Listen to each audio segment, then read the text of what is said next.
I am here on Giant Steps with the brilliant multi-instrumentalist and composer Liam Shortall, a.k.a. the brains behind collective corto.alto, who have just recently released their new EP, Not For Now. So hello, Liam. Thanks for coming on the show. Thank you so much for having me. To go sort of straight into the new EP then, where did the title Not For Now come from? Yeah, I suppose it was kind of a play on our very last track that we released from our Live from 435 thing, which was a kind of year-long project where I was releasing a new single and kind of live stream video, like live session video every 3 weeks. Every third Friday, I was releasing a new single. And that was all recorded in my bedroom, in my old flat on Sauchiehall Street in Glasgow, if anyone knows Glasgow. Sauchiehall Street's like Ibiza Strip. So yeah, I was able to make a lot of noise there, and we recorded a whole load in that room.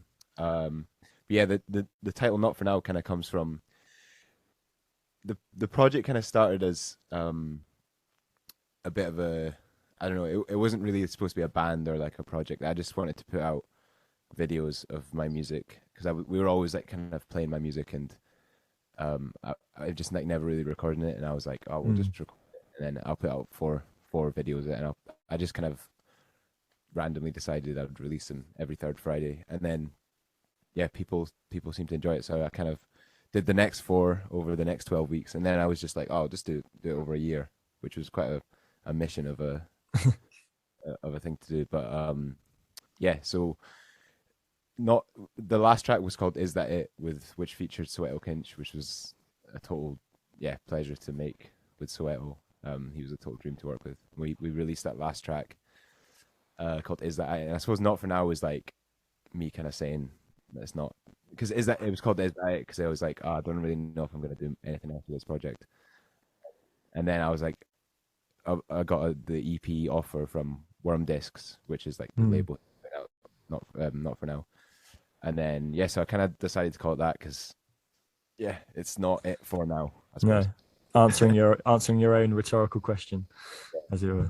But you mentioned there the Live from 435 records that sort of came out. So with this EP, when Worm Discs offered it to you, was it a very sort of different recording process from the previous records? Were these sort of compositions more rigidly defined before you began recording them? Yeah, so I think going back to the 435 thing, I think the reason I kind of did that is like I'd written so much music, but it was all very kind of all over the place genre wise, and I think in Live from 435 you can kind of hear that like some tracks are really kind of maybe like more jazzy, more even like Scottish jazz, like trad, just Scottish traditional music with jazz, and then some tracks are really hip hoppy, and some are like more funk, and some are like more trap, and it was kind of like that whole process of that year-long writing and kind of production thing was me trying to find my own compositional voice as well.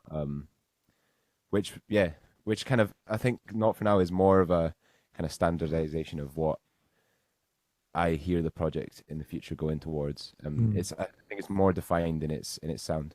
But the recording process was completely different as well, because a lot of the 435 stuff was like I'd write it on the Tuesday, we'd record it on a Wednesday, I'd mix it on the Thursday, and it'd be out on the Friday. It's a hectic week, that.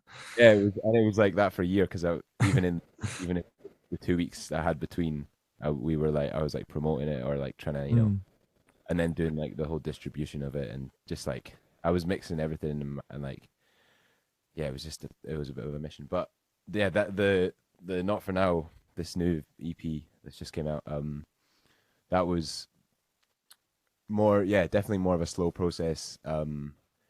I kind of wrote it over a couple months, maybe at the start of lockdown, and then the recording process was way more pro as well, because all the 435 stuff was just like chuck up a load of microphones and then deal with the horrible bleed after. But yeah, this EP was definitely more kind of thought through, I suppose, and there was a lot of post production on it as well. Tom XL from Maybe Twist, he was there for the kind of pre-production and the tracking days as well. But so we tracked a lot of it in Glasgow, and then I kind of drove around the country getting various trumpet players and percussionists and stuff getting them all tracked, and then I went to Sheffield and post produced it with Tom XL, which was another absolute treat. But yeah, so yeah, it was quite a lot different. I think there's value in both doing it, doing it super fast and like not really having time to like I don't know overthink one bar or one chord or Mm. something. Like when I was doing the 45 stuff, it was like, well, there's something coming out on Friday and it's Monday and I've not written it yet, kind of thing. And then I didn't have time to overanalyze anything. And I think I still come to composition with that process of like, yeah, not trying to overthink what it is. Yeah, that I'm writing. Well, you talked a bit there as well about driving around the country to get sort of trumpet players and things. And there's a very sort of great array of musicians that feature on this album. And one of them I was quite excited to see was Franz Von on the track Brotherhood. So he's obviously known as MC for k.a. and Zongo Brigade, and he's guested on tracks with Onopa as well, Tom XL's other group. Was this sort of collaboration something that came about through Tom producing as well? Yeah, so that track actually, I never thought there was going to be vocals on it, and Mm. so I wrote the whole track and we recorded it, and me and Tom were just working on post production on it. We were adding percussion actually, and then Franz was like shares a studio with Tom, and he was in the next room just like working on something else, and we were just kind of hanging out, and we were like having a cup of tea or something, and then I was like, oh man, you should get on this, and then like yeah, within like 45 minutes he'd written it, and then he just came through and we recorded it, and then yeah, it was amazing, man. Because that tune actually is in like I can't remember what time signature in. I think it's like mostly in 7 and 15 and stuff. And just like his ability to just feel, Mm. them divisions. It's not like it's a 4/4 hip hop groove where you can just write a quick verse over it. It's actually quite a complicated rhythmical tune. So I was just like, man, it kind of blew me away. Like his ability to just like feel that groove so easily. And then yeah, he put that on the track, which was just like lifted it to a total new height. You're heading on tour sort of at the end of November, early December. Is he going to be able to try and do a bit of it live and join you? Yeah, I don't know. I've actually not. We've actually not spoken about it, but I think that would be sick. I should probably text him actually. But just like trying to get 7 people organized for this tour has been stressful now. But yeah, maybe I should do that. That's a good point. And you yourself, you worked on various sort of side projects these last few years. You've got that Aku group and the Tom McGuire and the Brass Souls, as well as sort of guesting on other artist records as well. You feature on the new Pyjan record. Does your approach to writing music for sort of other projects, or particularly on tracks that are predominantly someone else's vision, does this differ from the stuff you write with corto.alto if you're sort of writing for someone Um, else? I suppose that yeah, it's case by case. I suppose like that Pyjan track was actually a like a demo I had for a Corto track, and Ah, then cool. we were gonna um Danny, who's like kind of the guitarist in the Pyjan, he's a good friend of mine. He plays guitar with Arlo Parks, and he's totally smashing it. He's like we kind of talked about what we were going to do for that, and they just booked in the studio time, and they sent some stuff, and I was like, I've got this demo of a Corto tune that we could do, um, and they really liked that, so yeah, we ended up doing that. But we recorded a couple other things that I think didn't make it on the album, but that was the track we decided to do. But I think for that, so in that case, I think our sounds are more similar than say me writing for like Tom McGuire, which is like Hmm. way like funk horns. It's like Tower of Power, James Brown kind of, which is another like completely different passion of mine. But I suppose my head is kind of in a different world. You know what I mean? I write for Corto. It's like that's all my music. But I suppose for some projects, it just depends. Like usually they're Tom's songs where I write, the horn lines, or I'll do a horn arrangement, and sometimes I'm involved in the actual songwriting process. But a lot of the time I'm working on like people's stuff as like a post producer, or Hmm. yeah. But I also do like um write for jingles and adverts, and write for like rappers, and like make beats and stuff like that. So I think I come to a lot of stuff with different hats on a lot of the time. But I suppose it all comes out of just like all the everything that I make is obviously like an expression of what I've absorbed and what I've listened to. So Mm. I think you end even in like the from like Tom McGuire and the Brass Hole stuff. There's a lot of like kind of my cliches that you'll hear in that stuff. I also hear it in Corto stuff. It's like me just recycling the three things that I have in my head. But yeah, um, yeah, I suppose it just depends. Mm. It's nice to have that versatility in your playing. But I saw you perform at the wonderful We Out Here festival Oh, nice. earlier this summer. That was a great performance. How was it to be back, sort of playing music live again at festivals after lockdown? Yeah, it's. I mean, after like before lockdown, I was kind of playing so much like not like necessarily a lot of fun stuff. I was playing like a lot of weddings and it's like I mean I was doing a lot of tours and stuff with not necessarily my band but like with actual original music, which was obviously really fun. And I played in the Scottish National Jazz Orchestra as well. We were like touring Japan and did a US tour, and so I was just super busy, and then but also doing a lot of like pub gigs and kind of just stuff to make money because I wasn't Mm. yeah, I wasn't, you've got to just pay your rent. So I was doing a lot of that. And I think when lockdown came, I was kind of quite relieved to be able to be like back in just like either the practice room or just the studio and like working on production and getting to love that world again. Because it's something like obviously when you're touring and you're doing loads of gigs, it's like you're always away from your computer or your studio, and it's kind of hard to keep that going. But yeah, I kind of fell in love with producing again, and then kind of thought that I didn't really enjoy playing live music. And it's interesting you were out we out here because that was kind of the gig that like the first gig we'd done, and I was like really stressed about it. And I was like, oh, it's probably not going to go well. I was like, we'll just do it and yeah, see what happens. The crowd were loving it when Yeah, I was there. kind of excited that yeah, like I actually do love playing live. Um, so yeah, I'm definitely more excited than I was a year ago now, to get back out and play more live stuff because it is really fulfilling when you can see like the immediate, um, the value that you provide to Mm. people, like just loving it. Because that it's easy to think like you can reach more people with production and with like releasing music, which maybe there's an argument for that, but obviously there's nothing like playing live. So yeah, Getting the reactions face to face. yeah.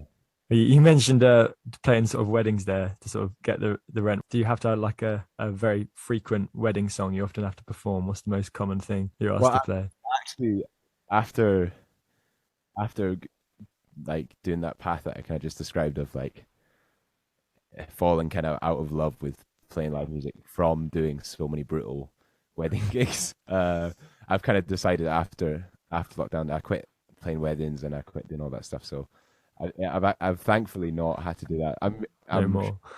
I'm sure January will come when the gig drought happens, and I'll be like, right, I need to do anything I can get my hands on. But yeah, the most part. I mean, obviously superstition, Oh obviously yeah. obviously get lucky, obviously like yeah, it's all the classics, isn't it? Songs that you definitely won't be having at your wedding if Yeah, then if I probably, probably won't have a wedding because I think I've probably been to over 250 weddings, and in my head they are all the same. Yeah.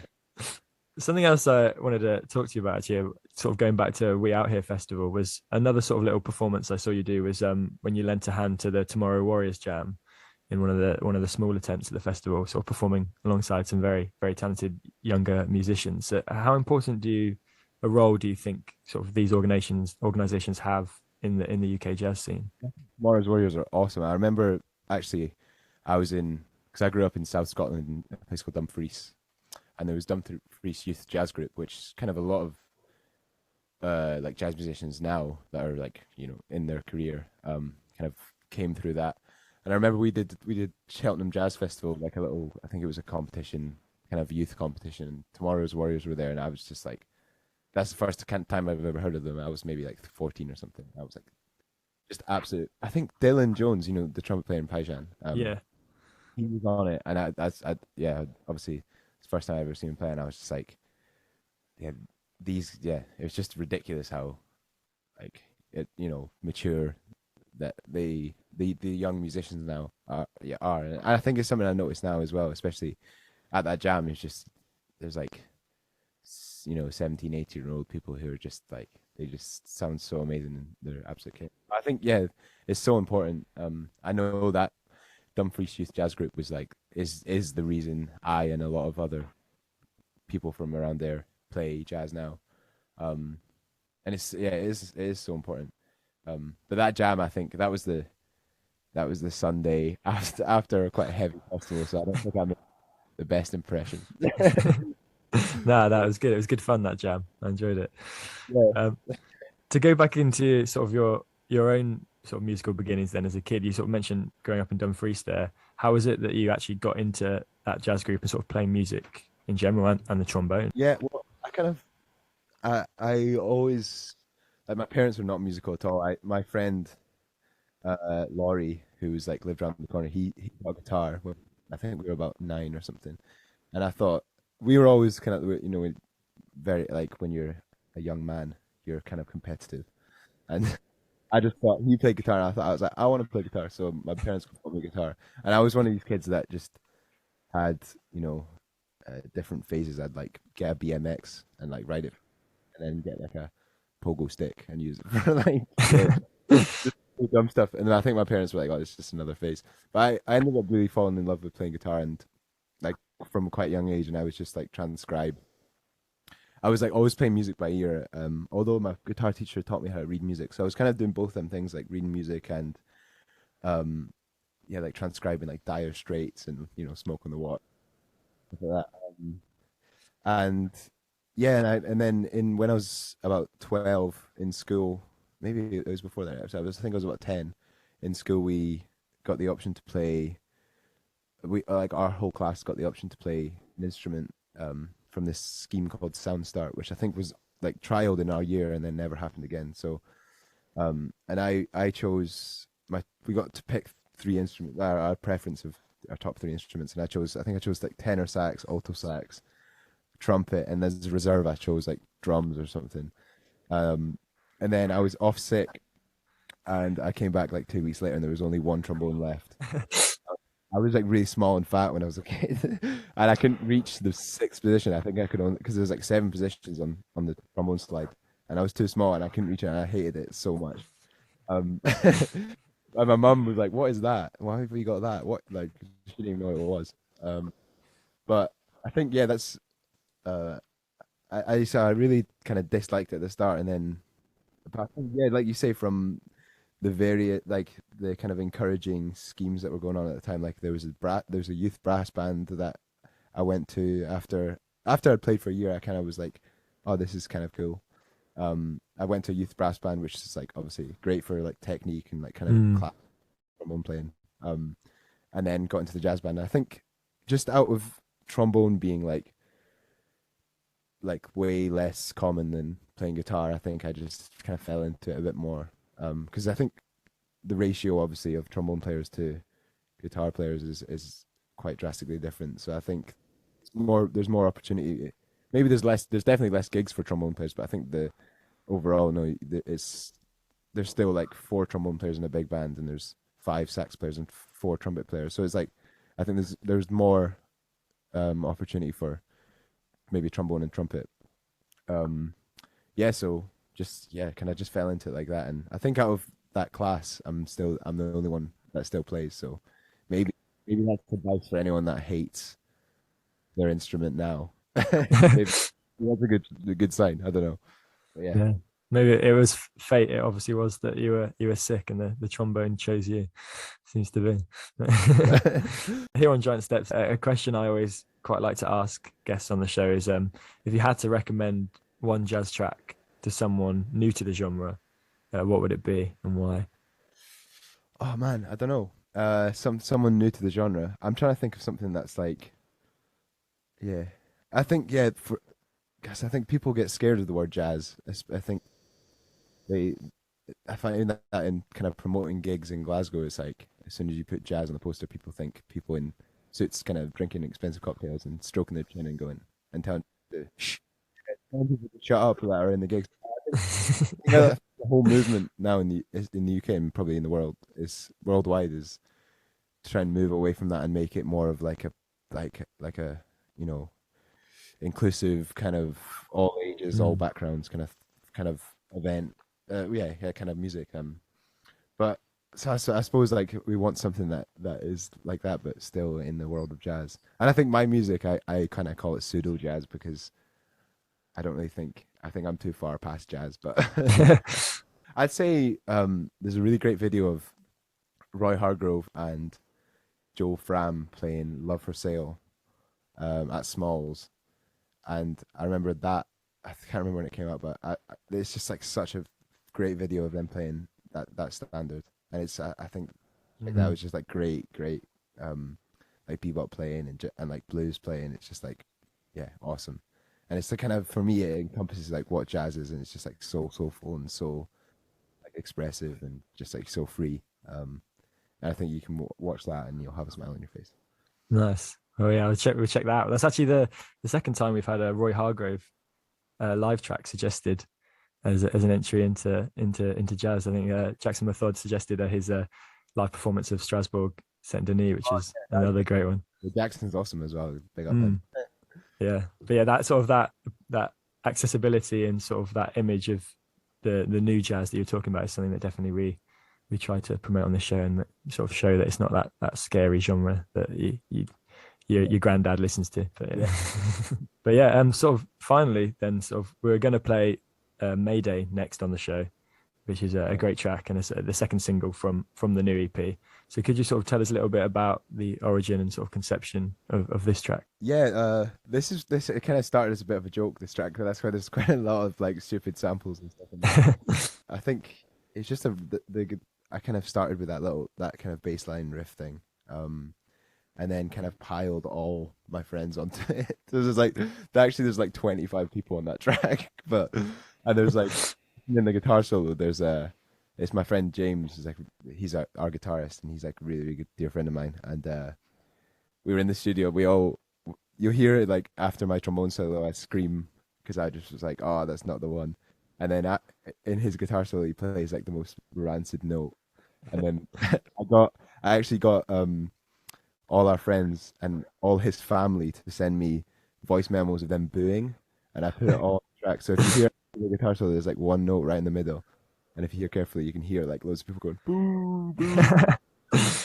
So yeah, that's like his little sister, his mom, and his granny and stuff. So, uh, but yeah, I suppose like what we were talking about before, it's kind of not taking itself too seriously, and I think moving forward, I'm not. I am taking myself a bit more seriously because I think this whole project was a bit started as a bit of like a joke, and I didn't really want to, you know, like be too serious with the music. Mm. I think this track kind of encompasses that. It's just like loads of just friends playing music together. Yeah, people that I love on the same track, and just kind of, I think it's got this kind of Scottishness about it, with like not taking itself too seriously, and yeah, just like the self-loathing. Yeah, so yeah, that's what made it is. But yeah, that's kind of the jokey track on the EP, and I wanted to put that out as a single just to kind of set it up. You know what I mean?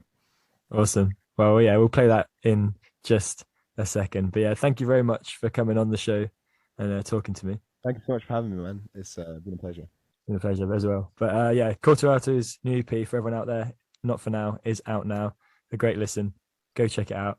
But for now, here's another brilliant track from it in the form of Mayday.